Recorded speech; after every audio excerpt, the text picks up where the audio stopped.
जब आप अपने बच्चों को साफ सुथरी यूनिफॉर्म में स्कूल भेज रहे होते हैं तो इस देश के किसी न किसी कोने में एक बच्चा बिना यूनिफॉर्म, बिना किताब और बिना उम्मीद के इसी स्कूल सिस्टम का पार्ट बन रहा होता है।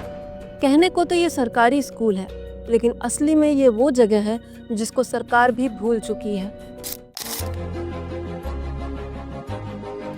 इंडिया में 10,22,000 गवर्नमेंट पब्लिक स्कूल्स हैं एंड यही नंबर चाइना में 4,98,000 है and in US it is only 98,000।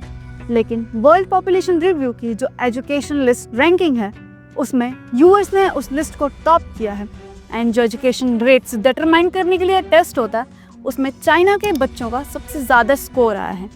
India में इतने सारे पब्लिक स्कूल होते हुए भी हमारा जो लिटरेसी रेट है वो सिर्फ और सिर्फ 74% है एंड जो एजुकेशन रैंकिंग लिस्ट है बाय वर्ल्ड पॉपुलेशन रिव्यू उसमें भी इंडिया की रैंक आउट ऑफ 207 कंट्रीज सिर्फ 101 ही है। तो देखिए, टाइम एंड अगेन ऐसे बहुत सारे इंसिडेंट्स सामने आए हैं जिसमें हमारे पब्लिक गवर्नमेंट स्कूल्स की इनएफिशिएंसी एंड पुअर इंफ्रास्ट्रक्चर को एक्सपोज किया है। तो आज हम एक दिन बिताने वाले हैं इस स्कूल में जिसका नाम है प्राथमिक विद्यालय सुखनई, मिर्ज़ापुर, उत्तर प्रदेश। आज यहाँ पे 26 जनवरी का सेलिब्रेशन हो रहा है, तो लेट्स प्रोसीड।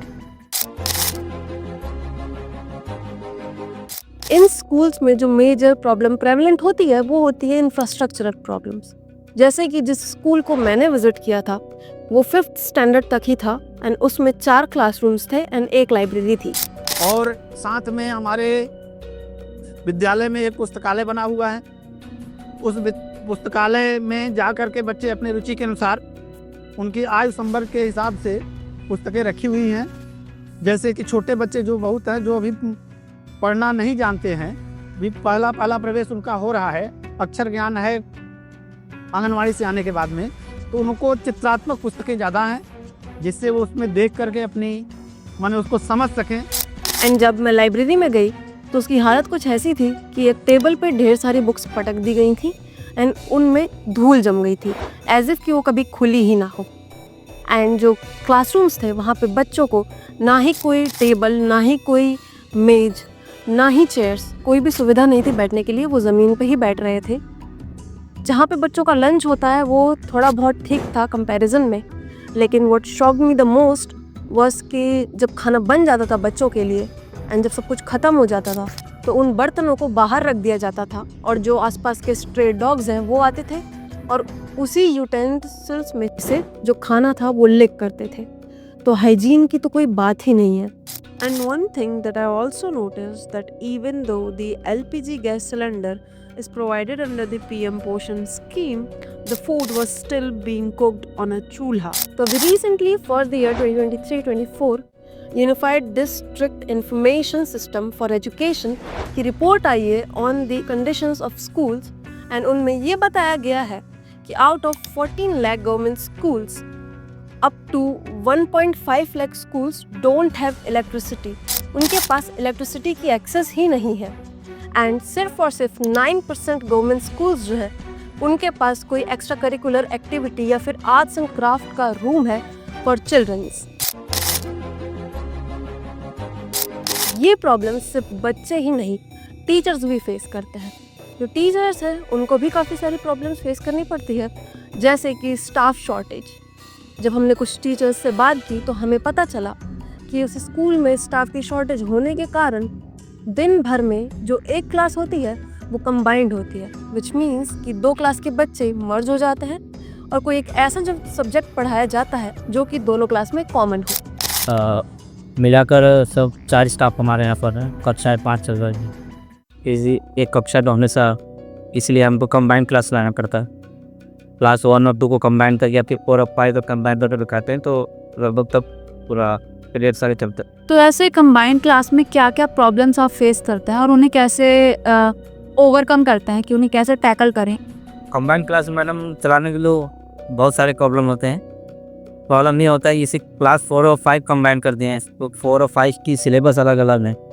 आप बच्चों को सभी एक साथ में बिठा दें तो हम लोग अब चलाते कैसे हैं, चलाना ये पड़ता है कि ऐसे टॉपिक उठाते हैं जो दोनों में कॉमन, उन्हीं टॉपिक को उठाकर पढ़ाते हैं। तो मैथ वगैरह हो गया लगभग कॉमन मिल जाते हैं टॉपिक, इसके लिए तो ऐसे कंबाइंड क्लासेस कितना चलता है, लाइक डेली चलते हैं या फिर कभी कभी ऐसे लास्ट को मैडम यहाँ चाह रही हैं तो कंबाइन क्लास कंबाइन हमेशा चलेगा यहाँ पे। अलॉन्ग विथ टीचिंग स्टाफ की शॉर्टेज वहाँ पे हेल्पिंग स्टाफ की भी शॉर्टेज है, विच मीन्स कि टीचर्स को कभी कभी ऐसे काम करने पड़ते हैं जो कि टीचर्स को नहीं करने चाहिए, जिसकी वजह से अननेसेसरी डिलेज होते हैं और पढ़ाई में प्रॉब्लम्स होती हैं बच्चों के। हम लोगों को एक प्रकार से क्राफ्टियल काम ज़्यादा मिल जाता है। जैसे हम लोग टीचिंग कर रहे हैं, अब कोई क्राफ्टियल काम आ गया तो स्कूल के बाद भी जाएँ कैसे भी करें, लेकिन वो चीज़ें हैं उसको लाकर दिन में 1 घंटे 2 घंटे अब ऑनलाइन काम करना है। अब ऑनलाइन काम टीचर आकर उसको 1-2 घंटे पूरा नहीं होता है, 2 दिन 4 दिन लगता है। यहाँ सर्वर की प्रॉब्लम होती है, सर्वर नहीं चलता, नेट नहीं चलता कि जो काम 1 मिनट में कर सकते हैं, सर्वर की प्रॉब्लम का उसके लिए हमें 1-1 घंटे फेस करना पड़ता है। ओपन ही नहीं हो रहा है कोई साइट जिस पर हमको काम करना है। ये सही समस्याओं का टीचर जो टीचिंग का वर्क है वो मुँह कर सारा, बल्कि इन सब काम संख्यल वर्ग में ये ज़्यादा टाइम वेस्ट हो जा रहा है। एंड अलॉन्ग विद दैट हमें टीचर्स ने ये भी बताया कि जो अटेंडेंस ऑफ किड्स है, बच्चे स्कूल आना ही नहीं चाहते, ये एक बहुत बड़ी प्रॉब्लम है। एंड जो बच्चे आते भी हैं वो बस इसीलिए आते हैं क्योंकि स्कूल में फ्री खाना मिलता है। चैलेंजेस तो हम लोगों को सब ज़्यादा फेस करना पड़ रहा है बच्चों की उपस्थिति का। सबसे बड़ा चैलेंज है इंफ्रास्ट्रक्चर और सारी चीज़ें तो सेकेंडरी हो जाती हैं, बट जब प्राथमिक में है वो हम लोगों की है बच्चों की उपस्थिति।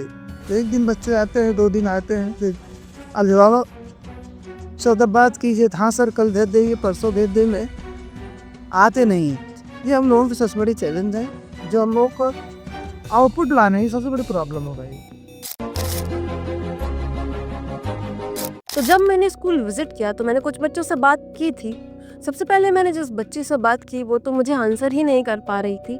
कुछ बेसिक क्वेश्चंस मैंने उससे पूछे, जैसे कि आपको स्कूल आना पसंद है कि नहीं, आपको कौन से टीचर अच्छे लगते हैं, आप कैसे स्कूल से आते हो, वो भी क्वेश्चंस आंसर नहीं कर पा रही थी। फिर टीचर्स ने मुझे खुद ही 2-3 बच्चे पिक करके दिए। मैंने उनसे बात तो ज़रूर की, but they were probably the best students that they had in the school. आपका नाम क्या है? खुशी। खुशी। बोले कौन सी क्लास में पढ़ते हो? 5th क्लास में। आपको स्कूल आना पसंद है? हाँ। क्या कौन सा सब्जेक्ट आपको सबसे अच्छा लगता है? डर लगता है। कौन सा विषय सबसे अच्छा लगता है? हिंदी। हिंदी। और आप क्या बनना चाहते हो बड़े होकर? IAS। और आपको पता है कि 26 ये जनवरी क्यों सेलिब्रेट किया जाता है?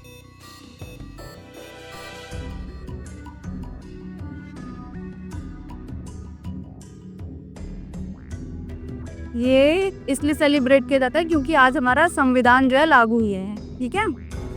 और IAS बन के आप क्या करना चाहते हो? क्यों बनना चाहते हो आप IAS? कुछ तो होगा मन में, क्यों बनना है मुझे IAS? अच्छे काम करना है। अच्छा काम करना है। आपको कौन से फेवरेट टीचर हैं? सबसे अच्छे अध्यापक आपको कौन से लगते हैं? संजय सर। क्यों? पढ़ाते हैं, गणित सब कुछ पढ़ाते हैं। सब कुछ पढ़ाता है। और कौन कौन से सब्जेक्ट्स हैं? गणित, हिंदी और अभी साहब नाम बता देंगे। गणित, हिंदी, इंग्लिश, संस्कृत। अब देखिए, हर सिस्टम में कमियां तो होती ही हैं, बट रियल क्वेश्चन ये है कि क्या इसे सुधारा जा सकता है? Well, the answer is yes, definitely सुधारा जा सकता है अगर हम सब मिल के कोशिश करें तो। जो सुधार है वो सिर्फ और सिर्फ एक बड़े बजट अलॉटमेंट से नहीं, बल्कि छोटे छोटे एफर्ट से भी आ सकता है।